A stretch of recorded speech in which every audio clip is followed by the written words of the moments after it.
పోలవరం పంచాయతీ ఇది అందరికీ తెలిసినటువంటి అంశమే. ఎందుకంటే గత 3-4 రోజుల నుంచి కూడా రాష్ట్ర వ్యాప్తంగా ఈ అంశం మీద రకరకాల చర్చలు జరుగుతూ ఉన్నాయి. ఎందుకంటే ఆ పోలవరం నియోజకవర్గానికి సంబంధించి జనసేన ఎమ్మెల్యేగా ఉన్నటువంటి చిర్రి బాలరాజు మరి ఆయన సంవత్సరంలో 100 కోట్లు అవినీతి చేశాడని ఒక ఫోన్ సంభాషణ వచ్చిందని, ఆ ఫోన్ సంభాషణలో మరి జనసేన నాయకుడు, అదేవిధంగా మాజీ డీసీబీసీ చైర్మన్ కరాటం రాంబాబు గారు, అదేవిధంగా మాజీ తెలుగుదేశం పార్టీ మంత్రి దేవినేని ఉమామహేశ్వరరావు గారు ఇద్దరు మాట్లాడుకున్నారు. సో వీరిద్దరు మాట్లాడుకున్నటువంటి ఆ యొక్క సంభాషణలో మరి చిర్రి బాలరాజు గారు ప్రస్తుతం ఆయన పోలవరం శాసనసభ్యుడిగా ఉన్నాడు.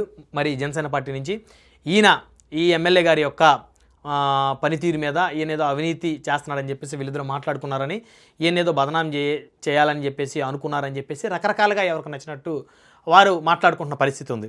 అయితే అసలు పోలవరం చిర్రి బాలరాజు గారు ఆయన మొదటిసారి ఎమ్మెల్యే, ఇది ఎస్టీ నియోజకవర్గం, రిజర్వ్ నియోజకవర్గం. సో ఇక్కడ ఈయన గెలుపులో కరాటం రాంబాబు గారి యొక్క పాత్ర కూడా చాలా బలమైందని చెప్పుకోవచ్చు. ఎందుకంటే ఈయన ఏజెన్సీ టైగర్ అంటారు. ఆ ప్రాంతంలో ఈయనకి చాలా పేరు ప్రఖ్యాతలు ఉన్నాయి, చాలా పెద్ద మనిషి.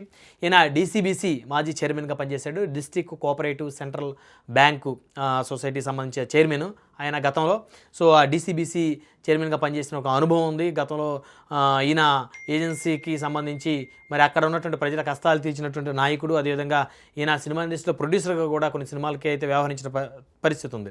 అయితే మరి అసలు వీళ్ళిద్దరూ ఏం మాట్లాడుకున్నారు, ఎమ్మెల్యే గారికి సంబంధించి వారు ఏం డిస్కస్ చేశారు అనేది ఒకసారి మనం విందాము. విన్న తర్వాత దీని మీద జరుగుతున్నటువంటి ఈ డిస్కషన్ సంబంధించి అసలు ఏం జరుగుతుంది అనేది మనం ఒక కంక్లూజన్కి రావచ్చు. బాగున్నారండి, ఎక్కడున్నారు? యూట్యూబ్ లో మీ ఎమ్మెల్యే గొప్పతనం కనపడితే మీరు గుర్తుకొచ్చారు నాకు. చూస్తున్నాడు సంవత్సరానికి 100 కోట్లు అంటే ఇది కేస్ స్టడీ, దేశ చరిత్రలోనే గొప్ప విషయం అండి. అంటే ఇది మీరు అబ్జర్వ్ చేసేది లేదు, అసలు వ్యవస్థ మనం ఉన్నప్పుడు లేదండి. అలాగే ఎమ్మెల్యేస్ అంటే రాంబాబు గారు కదా పెట్టింది, రాంబాబు అని అడిగాను. కాదండి, జనరల్ గా ఎవరి వ్యవస్థ బాగోలేదండి జిల్లాలో. అంతా ఎందుకు పన్నీర్లో చెడ్డ పేరు తెచ్చుకుంటున్నారు? ఇంకా 4 ఏళ్ళు 4 ఏళ్ళైనా చెడ్డ పేరు తీసుకోవడం ఏంటండి? అసలు 4 ఏళ్ళు ఎదురైంది. అసలు పార్టీకి ఎంత డ్యామేజ్. ఇతనే కాదండి, ఈ పార్టీ ఆ పార్టీ కాదులేండి. మీరు మీకు తెలుసు కదా. అవును, చాలా డ్యామేజ్ అండి. ఇతను ఇంకో రకంగా తయారయ్యాడు. నా దగ్గరకు వచ్చినప్పుడు కేకలేస్తా ఉంటాను, ఏంటి నువ్వు అంటే కేకలేస్తా ఉంటాను. కొంత అందరూ ఎక్కువ జరుగుతుందండి.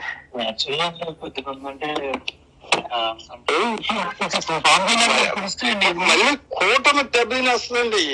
ఇప్పుడు కళ్యాణ్ గారికి తెలిస్తే ఇవన్నీ ఏమో అండి, అది నాకు అర్థం అవట్లేదు. ఏం జరుగుతుంది రాంబాబు గారిని కూడా ఫోన్ చేయలేదు నాకు ఇప్పటికి. ఇప్పుడు నేను తీసుకుంటూ కనీసం రాంబాబు గారు ఎట్లా లేదండి, ఇప్పుడు వరకు ఫోన్ చేయలేదండి. నేను కూడా ఫోన్ చేయకండి, నేనేం కావాలండి. అంతే అంతే అంతే. విన్నారు కదా, దేవినేని ఉమామహేశ్వరరావు గారు అడుగుతున్నారు కరాటం రాంబాబు గారిని. ఇది యూట్యూబ్లో చూశానండి, 100 కోట్ల రూపాయలు సంవత్సరంలో అవినీతి చేశాడంట కదా ఎమ్మెల్యే అని. ఇక్కడ కరాటం రాంబాబు గారు కరెక్టేనండి, 100 కోట్లు అవినీతి చేశాడని ఆయన ఏం చెప్పలేదు. అడిగింది ఉమామహేశ్వరరావు గారు. 100 కోట్లు అనే పదాన్ని బయటపెట్టింది దేవినేని ఉమామహేశ్వరరావు గారు. ఆయన ఏమన్నారు అంటే కొన్ని చిన్న ఏదో జరుగుతున్నాయండి, కాస్త డిస్టర్బెన్స్ అయితే జరుగుతుంది, నేనైతే నా దగ్గరికి వచ్చినప్పుడు కేకలేస్తున్నాను. ఎందుకంటే వారి భాష, వారి ప్రాస, నేను కేకలేస్తున్నాను, అది కరెక్ట్ కాదు, జాగ్రత్తగా ఉండాలి, చేసుకోవాలి అని చెప్పేసి. అంటే ప్రతి నియోజకవర్గంలో ఎమ్మెల్యేలందరూ ₹1 సంపాదించుకునేటువంటి కార్యక్రమం అయితే మొదలుపెట్టారు, అందులో డౌట్ లేదు. ఎందుకంటే ప్రతి నియోజకవర్గంలో బోల్డ్ డబ్బులు ఖర్చు పెట్టారు. ఓసీ నియోజకవర్గాలు కనుక మనం చూసుకుంటే 50 కోట్ల పైన ఖర్చు పెట్టిన వాళ్ళు చాలామంది శాసనసభ్యులు ఉన్నటువంటి పరిస్థితి ఉంది. సో ఇక్కడ ఇది రిజర్వ్ నియోజకవర్గం. సో ఇక్కడ బాలరాజు గారి గెలుపులో కరాటం రాంబాబు గారు కీలకమైనటువంటి పాత్ర పోషించారు, అందులో ఎలాంటి డౌటు లేదు. అయితే ప్రధానంగా కనుక చూస్తే ఆ నియోజకవర్గంలో కూడా మరి ఏం జరుగుతుందో అనేది విచారించాల్సినటువంటి బాధ్యత అధికారుల మీద లేకపోతే ప్రభుత్వం మీద ఉంది. నిజంగా కరప్షన్ జరుగుతుంటే ఏ స్థాయిలో జరుగుతుంది? ఎందుకంటే సంవత్సరంలో 100 కోట్లు సంపాదించే పరిస్థితే అసలు ఇంపాసిబుల్. మరి ఈయన ఇప్పుడు ఏమంటున్నారు, నేను 100 కోట్లు సంపాదిస్తే సంవత్సరంలో, ఇక్కడ 20 సంవత్సరాల పాటు ఎమ్మెల్యేగా చేసిన వ్యక్తి ఉన్నాడు, మరి ఆయన ఎంత సంపాదించాడు అని ఆయన్ని ఒకసారి వెరిఫై చేయండి. అంటే సంవత్సరంలో 100 కోట్లు సంపాదించే పరిస్థితి అయితే అసలు అది ఇంపాసిబుల్. ఓపెన్గా మాట్లాడుకుంటే అవకాశం ఉండదు ఎమ్మెల్యేలకి. అందులో ఏదో రిజర్వ్ నియోజకవర్గం కాబట్టి ఖచ్చితంగా అసలు ఆ ఛాన్సే ఉండదు. ఎందుకంటే జనరల్ నియోజకవర్గాల్లో అందరికీ తెలిసింది, ఇది బహిరంగంగా మాట్లాడుకోవాలి. జనరల్ నియోజకవర్గాల్లో ఎమ్మెల్యేలు పెత్తనం చేసినంతగా రిజర్వ్ నియోజకవర్గాల్లో ఎమ్మెల్యేలు పెత్తనం చేసే పరిస్థితి ఈ తెలుగు రాష్ట్రాల్లో లేదు, ఈ భారతదేశంలో కూడా లేదని చెప్పుకోవాలి. ప్రత్యేకించి ఆంధ్రప్రదేశ్లో అయితే అస్సలు లేదు. తెలంగాణలో కాస్త బాగానే ఉంటుంది. రిజర్వ్ నియోజకవర్గాల్లో ఎమ్మెల్యేలు ఖచ్చితంగా బలమైనటువంటి పట్టున్నటువంటి వాళ్ళు ఖచ్చితంగా వారి యొక్క ఆధిపత్యాన్ని చలాయిస్తారు, అందులో డౌట్ లేదు. కానీ ఆంధ్రప్రదేశ్లో ఆ పరిస్థితులు లేవు అనేది అందరికీ తెలుసు. అయితే ఇక్కడ ఈయన అడుగుతున్నాడు, దేవినేని ఉమామేశ్వరరావు గారు కరణం రాంబాబు గారిని ఏదో యూట్యూబ్లో చూశానండి, 100 కోట్లు ఏదో చేశాడంట కదా, ఇంకా 4 ఏళ్ళు ఉంది కదా, ఎందుకని చెప్పేసి అడుగుతూ ఉంటే ఆయన 100 కోట్లు చేశాడని నేను ఏం చెప్పరా. ఇప్పుడు మనం ఆడియో విన్నాం కదా. అదేవిధంగా పవన్ కళ్యాణ్ గారికి తెలుసండి ఈ విషయాలని తెలుస్తున్నాయి అంటే, ఏమోనండి మరి నాకు తెలియదు అని అన్నారు. అంటే ఖచ్చితంగా పోలవరం నియోజకవర్గంలో ఏం జరుగుతుంది అనేది పక్కన పెడితే ప్రతి నియోజకవర్గంలో జరిగేదే అన్ని నియోజకవర్గాలు జరిగేదే అక్కడ కూడా జరుగుతుంది, అందులో డౌట్ లేదు అనేది మాట్లాడుకోవాల్సిన అవసరం ఉంది. సో అయితే సరే, ఇది ఇద్దరు వ్యక్తులు ప్రైవేటుగా మాట్లాడుకున్నారు. వీళ్ళిద్దరు కూడా ఎక్కడ ప్రెస్ మీట్ పెట్టి మాట్లాడితే అది కూటమి స్ఫూర్తిని దెబ్బతీసినట్టు.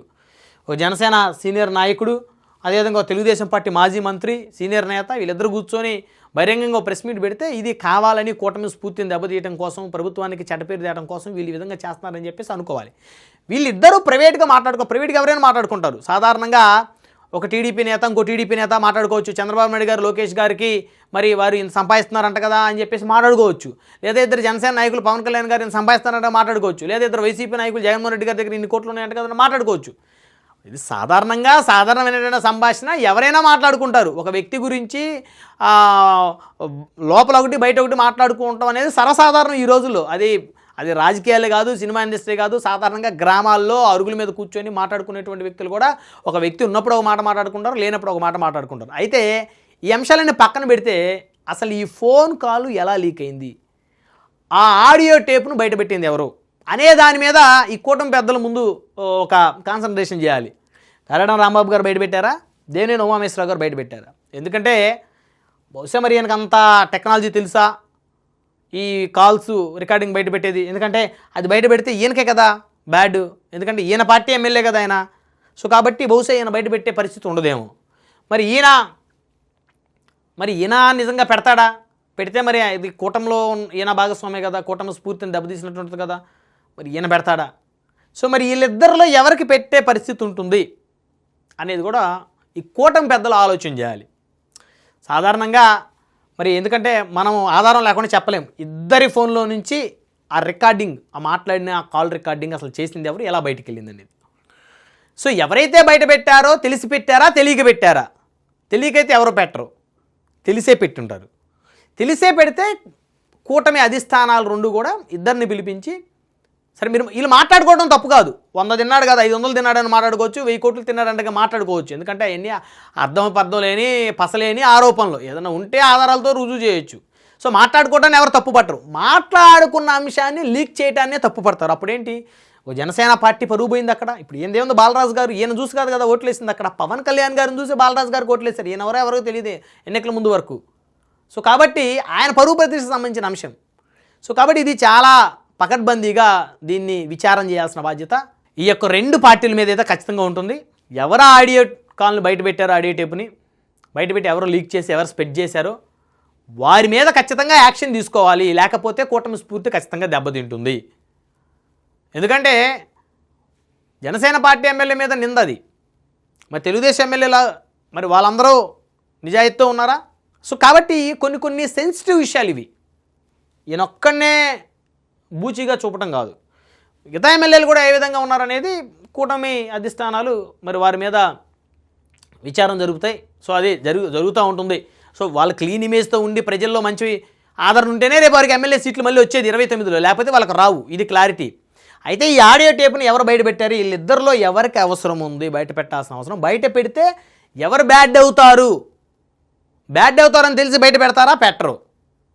సో ఒకరిని బ్యాడ్ చేద్దామని ఇద్దరిలో ఇంకొకరు బయట పెట్టారా అనేది కూటమి అధిష్టాన పెద్దలు విచారించి వాళ్ళ మీద ఖచ్చితంగా యాక్షన్ తీసుకోకపోతే ఇలాంటి చర్యలు ఇంకా కొనసాగుతూ ఉంటాయన్నమాట. సో ఇంకో నియోజకవర్గంలో ఇంకొక ఎమ్మెల్యే గురించి మాట్లాడుకుంటారు ఒక ఇద్దరు నాయకులు. సో ఒక నాయకుడిని నమ్మకంగా మాట్లాడించి ఇంకొకడు ఆడియో టేప్ రిలీజ్ చేస్తాడు. దాని ద్వారా ఆ పార్టీ పరుగు పోతుంది, ఆ ఎమ్మెల్యే పరుగు పోతుంది. అక్కడ ఎవరైతే మాట్లాడారో మరి ఆ పార్టీ తరపు నుంచి వారికి కూడా బ్యాడ్ నేమ్ వస్తుంది, అధిష్టానం దగ్గర నుంచి వారికి కూడా వేటు పడుతుంది. సో కాబట్టి ఇవి చాలా సెన్సిటివ్ ఇష్యూస్. ఈ పోలవరం పంచాయతీ ఈ నడుస్తున్నటువంటి డిస్కషన్ ఏదైతే ఉందో ఇవి కూటమి పార్టీల పెద్దలు సరైనటువంటి నిర్ణయం తీసుకొని విచారణ జరిపి ఎవరైతే ఆడియో టేప్ బయటకు పెట్టారో వారి మీద కాస్త స్ట్రిక్ట్గా వారికి ఒక వార్నింగ్ బెల్ అన్న వారికి మోగిస్తే తప్ప ఇలాంటి చర్యలు మళ్ళీ జరగకుండా చూసుకునేటువంటి పరిస్థితులు ఉంటాయి. కానీ దీన్ని ఆషామాషిగా వదిలేస్తే ఇది ఒక పార్టీకి, ఒక కూటమి పార్టీల యొక్క స్ఫూర్తిని, ఐక్యతని దెబ్బతీసేటువంటి అంశం. కాబట్టి ఇలాంటి విషయాలు చాలా జాగ్రత్తగా ఆచితూచి వ్యవహరించాలి. ఎవరైనా ఫోన్ చేసి మాట్లాడేటప్పుడు గుడ్డిగా వారు ఉన్నటువంటి పార్టీల మీద టక్కన మాట్లాడేస్తే అది ఇబ్బంది అవుతుంది. సో ఇక్కడైతే ఈ కాల్లో అయితే కరణం రాంబాబు గారు ఎక్కడ జనసేన పార్టీని ఎక్కడా దూషించలేదు, పార్టీ అధినేత పవన్ కళ్యాణ్ గారిని దూషించలేదు, ఎమ్మెల్యే బాలరాజు గారిని కూడా ఎక్కడ ఏం మాట్లాడలేదు. 100 కోట్ల అనే పదం ఆయన నోటి నుంచి రాలేదు, ఈ నోటి నుంచి వచ్చింది.